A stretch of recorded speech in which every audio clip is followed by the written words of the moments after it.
Hello, आप सभी का स्वागत है मेरे चैनल स्टडी सर में। आज क्लास 7 का चैप्टर 5 है, हिंदी सब्जेक्ट का रक्षाबंधन, जिसके लेखक है, कवि है हरिकृष्ण प्रेमी। ठीक है, अगर आपको वीडियो अच्छी लगे तो कृपया करके लाइक और कमेंट करें और सब्सक्राइब कर दें। देखिए, सिर्फ इम्पोर्टेंट क्वेश्चन कराएंगे, आगे व्याख्या करा देते हैं। कवि का नाम है हरिकृष्ण प्रेमी। उनका जीवन परिचय देख लीजिए। उनका जन्म हुआ था 1909 ईस्वी में। कहाँ हुआ था? गुना नामक स्थान में, ग्वालियर के गुना नामक स्थान में। इतना ही था। इनके बारे में सिर्फ इतना याद कर लीजिएगा, बहुत है। फिर देखिए, अब पद 1 दिया है।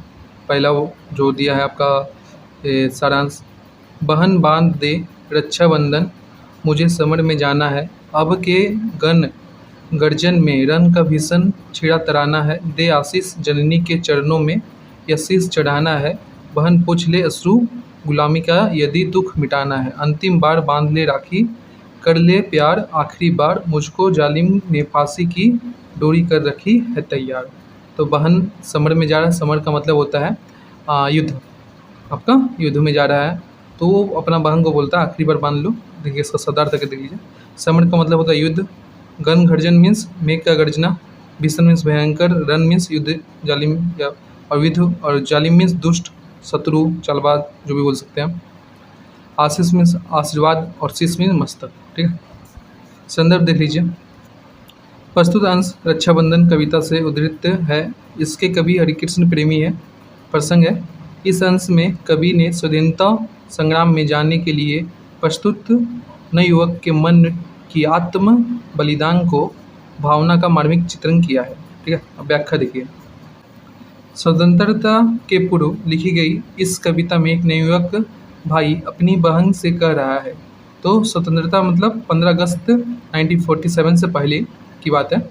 बहन मेरी कलाई में तुम रक्षा सूत्र बांध दो, बादलों की गर्जना में युद्ध का भयंकर गीत छिड़ा हुआ है, भारत माता के चरणों में हमें अपना मस्तक चढ़ा देना है। तो भारत माता के लिए अपना मस्तक चढ़ा देना है, अतः मुझे आशीर्वाद दो और आंसू पूछ लो। वो बोलता है मुझे आशीर्वाद दो लेकिन आंसू रो मत।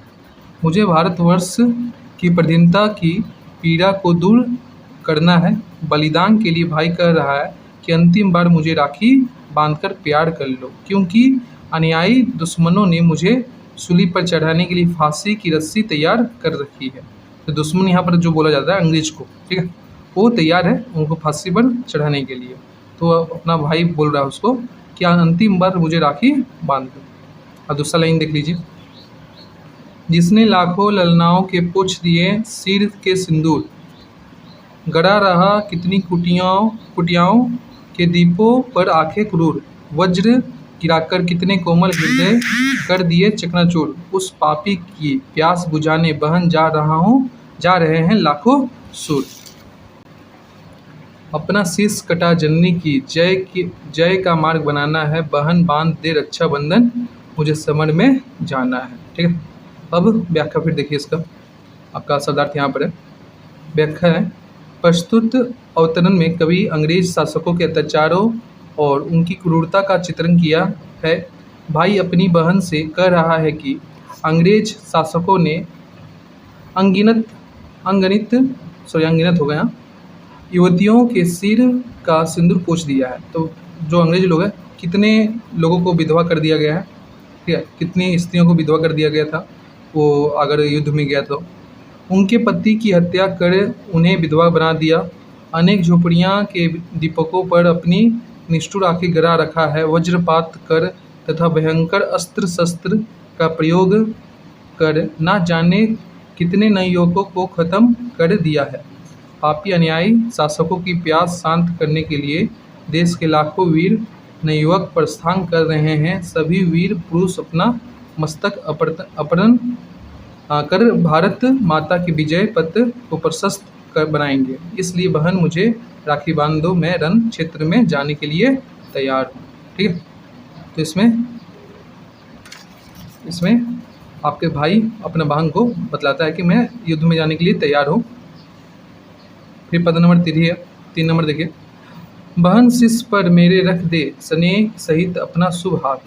तो बहन शायद बड़ी है उससे, ठीक है, बड़ी बहन है और छोटा भाई छोटा है। ठीक है, कटने के पहले ना झुके, यह ऊंचा रहे गर्व के साथ। उस हत्यारे ने कर डाला अपना सारा देश अनाथ, आश्रयहीन हुई यदि तो भी ऊंचा होगा मेरा माथ। दीन भिखारिन बनकर तू भी गली गली फेरी देना, उठो बंधुओं विजय वधु को वरो तभी निंद्रा लेना। अब देखिए व्याख्या। भाई अपनी बहन से कह रहा है, बहन तुम अपना शुभ हाथ प्रेम पूर्वक हमारे मस्तक पर रख दो। तो मतलब एक तरह से आशीर्वाद दो या प्रेम पूर्वक रख दो। हमारा ये मस्तक कटने के पूर्व जालिमों के सामने ना झुके। अगर ये हमारा मस्तक कट भी जाए तो जालिमों के सामने ना झुके। स्वाभिमान के साथ मस्तक सदा ऊंचा रहे। हत्यारे शासकों ने सारे देश को बेसहारा बना दिया। जो अंग्रेज लोग हैं पूरा देश को बेसहारा बना दिया। सभी अनाथ हो गए हैं हमारे बलिदान से। यदि तुम बिना सहारे के हो गई तुम्हारा मस्तक सदा ऊंचा बना रहेगा। अगर तुम अनाथ भी हो गई, तुम बिना सहारे के भी होगी, तुम्हारा मस्तक फिर भी गर्व से ऊंचा रहेगा। लाचार भिखारिन बनकर हर गली मार्ग में जाकर तुम घूम घूम कर लोगों को प्रेरणा देना कि बंधुओं उठो तैयार हो जाओ, जय रूपी दुल्हन का वरण करने के बाद नींद लेना। तो बोलता है अगर लाचार तुम भिखारिन भी बनकर सब गली गली में घूम कर बतलाना, सबको प्रेरणा देना, बंधुओं दोस्तों उठो और तुम तैयार हो जाओ, जय रूपी दुल्हन को वरण करने के लिए तैयार हो जाओ, उसके बाद नींद लेना। आराम करने की बात करना, विजय के बाद ही खुशियाँ मनाना। मतलब विजय के बाद ही, मतलब युद्ध में जीत गए तभी खुशी मनाना। फिर पद नंबर 4 है, आज सभी देते हैं अपनी बहनों को अमूल्य उपहार, मेरे पास रखा ही क्या है। आँखों के आंसू दो चार, तो कितने बोल रहे हैं मेरे पास कुछ रखा हुआ नहीं है, आंसू के दो चार सिर्फ आंसू है। ला दो चार गिरा दूं आगे अपना आंचल बिमल बसार। और बोलता है दो चार आंसू गिरा देता हूँ अपना आंचल पसारो। तू कहती है यमनिया है इन पर न्यौछावर संसार। ठीक। बहन बड़ा दे चरण कमल में अंतिम बार उन्हें लू चूम, तेरी सोची स्वर्गीय सने के अमर नशे में लो अब हम झूम। ठीक है। व्याख्या देखिए। भाई बहन कह रहा है कि इस संरक्षा बंधन के पावन पर्व पर सभी भाई अपनी बहनों का मूल्यवान उपहार देता है, पर मेरे पास उपहार देने के लिए कुछ भी नहीं है, केवल मेरी आंखों में आंसू की बूंदें हैं। तुम अपना आंचल फैलाओ, मैं उपहार के रूप में दो चार आंसू की बूंदें उस पर गिरा दूँ। तो बोलता है उपहार में क्या देना चाहता है, दो चार आंसू।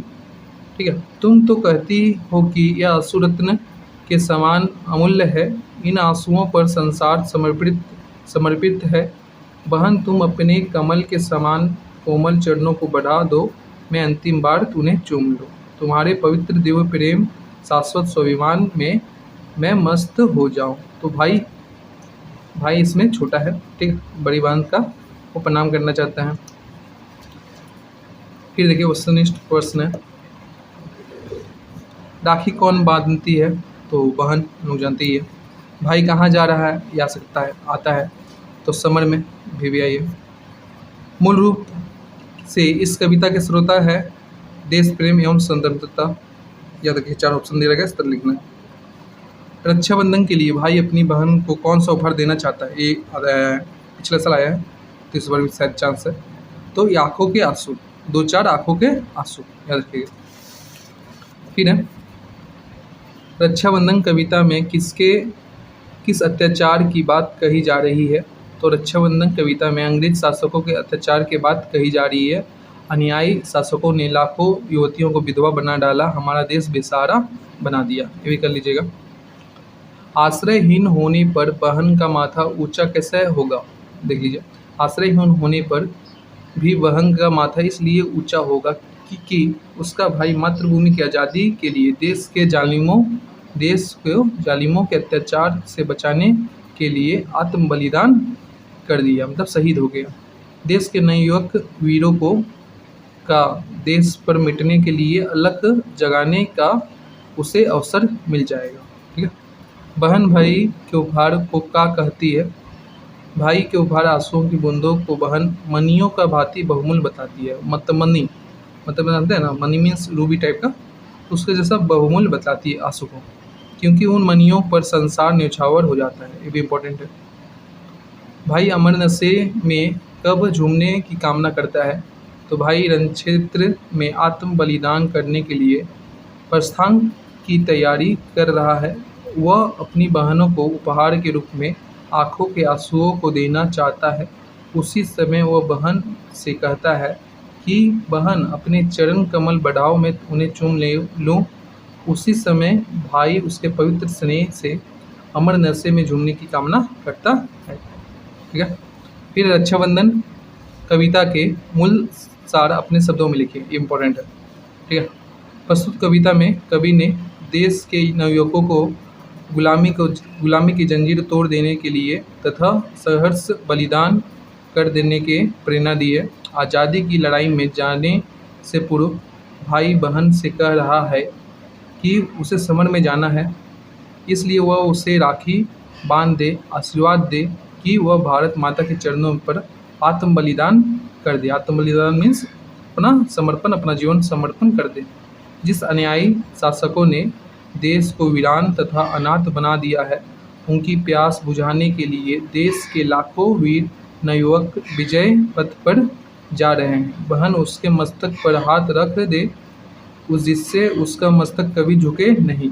उन हथियारों ने हमारे देश को तहस नहस कर डाला है। आज हमारे पास बहन को उपहार देने के लिए केवल मेरी आँखों के आंसू है, जिन्हें वो मनियों के समान बहुमूल्य समझती है। तो जो बहन है उसको मनियों के समान बहुमूल्य समझती है।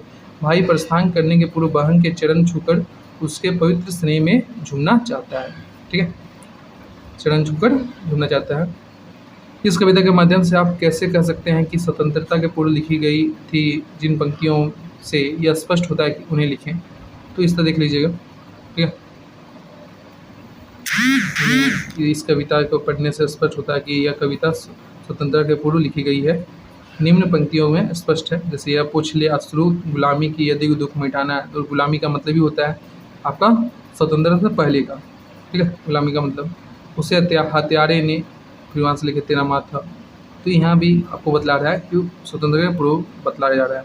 भाई बहन को समर में जाने का पूर्व का कह रहा है, ये इंपॉर्टेंट उतना नहीं है, लेकिन आपका सारांश कर लीजिएगा। ठीक है, क्या कह रहा है यहाँ पर लिखा हुआ है।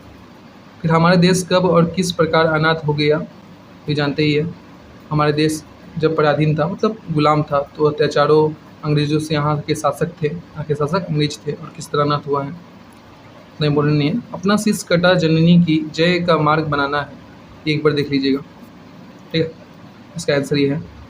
फिर दूसरा है बहन पोछ ले अश्रु गुलामी का यदि दुख मिटाना है। इस तरह लाइन दे दिया रहेगा, अब बोलेगा इस लाइन का व्याख्या करो अपने शब्दों में, तो ये देख लीजिएगा, लेकिन ज़्यादा इंपॉर्टेंट ये है। ठीक है, उठो बंधुओं विजय बधु को वड़ो तभी निंद्रा लेना। तो कभी भारतीय वीर युवकों को प्रेरणा दे रहा है कि वह उठे, शक्तिशाली बनकर विजय प्राप्त करें, विजय रूपी दुल्हन को वरण करें, विजय हासिल कर लेने के बाद ही सुख की नींद सोए, जब तक विजय नहीं मिलती तब तक आराम से दूर रहें।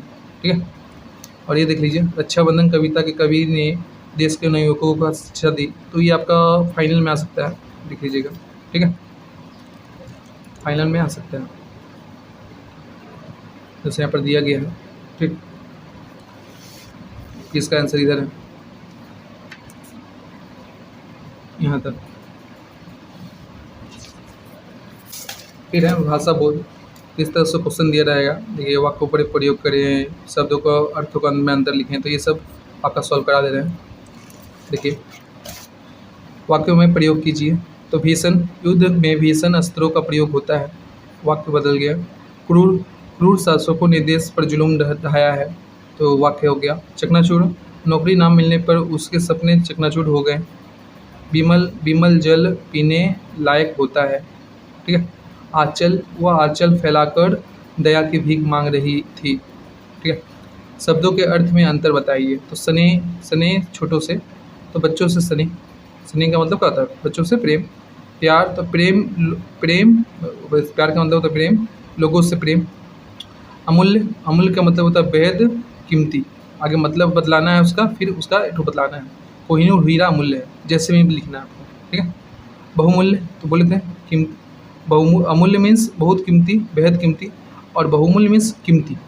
ये बहुत ज़्यादा हो गया, अरे कीमती है, जरा सा कीमती। ये कपड़ा बहुमूल्य है, ठीक है। फिर ऊंचा, ऊंचा मीन्स उन्नत, ऊपर उठा हुआ। ऊंचाई, ऊंचाई मीन्स उठान, चेष्टा। डाल, शाखा या तलवार का फल, ठीक है। ढाल तो आघात रोकने का एक साधन, ढाल जैसे तलवार और ढाल रहता है ना, उस प्रकार। और उपसर्गों से शब्द बनाइए। तो से देखिए अमूल्य, अ प्लस क्रम अक्रम, अ प्लस चल अचल, अजड़, अधर्म, ऐसे याद रखिएगा। उप से उप प्लस हार उपहार, उप प्लस कार उपकार, उप प्लस वन उपवन उपवन, उप प्लस करण उपकरण, ठीक है। इन या हिन प्रत्ययों के योग से शब्द बनाइए। तो अगर प्रत्यय से बनाना है तो इन, तो भिखारिन, ठीक है, भिका प्लस इन भिखारिन। मालिक प्लस इन मालकिन। नातिन तो नाती प्लस इन नातिन। पड़ोस तो पड़ोस प्लस इन पड़ोसिन। यह से बनाना है स्वर्ग प्लस ये स्वर्गीय। फिर जाति प्लस ये जातीय। भारत प्लस ये भारतीय। राष्ट्र प्लस ये राष्ट्रीय, ठीक है। हीन से आश्रयहीन, जलहीन, शक्तिहीन। अगर आपको वीडियो अच्छी लगे तो लाइक, सब्सक्राइब और कमेंट करें।